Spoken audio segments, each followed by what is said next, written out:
All right, guys, I got the first cabinet hung. Now let me show you a little trick that I do here, because this as you can see, the studs are not 16 on center. As you can see, let me pull it up here.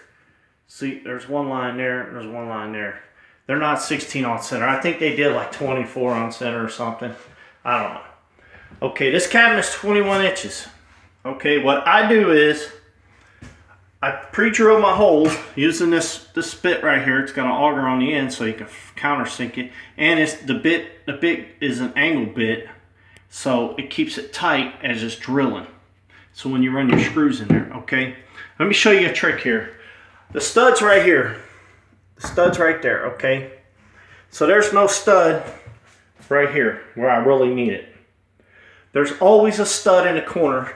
So what I do is I drill one right there to hold it. There's always a stud there in the corner. And if this cabinet sticks back too far, then what I would do is I would put a 2x4 in there. If you got to rip it, like a 45, whatever, I would do that and then screw it to the wall, and then you got something screwed to.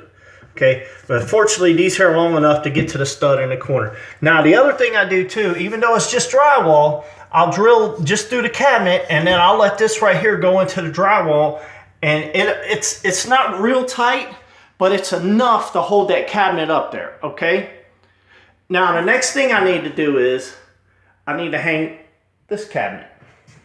This is what we call these a bread box because they're the smallest cabinets, okay?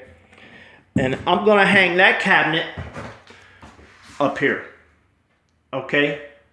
And then what I'm gonna do is, since the stud's right here, and then I got another one right here, these two right here will help hold this cabinet up, okay? Because I'll put 4 screws in this cabinet, and that'll help hold this cabinet up, okay? So let me go ahead and get this cabinet up here and pre-hang it, and I'll show you how I do it.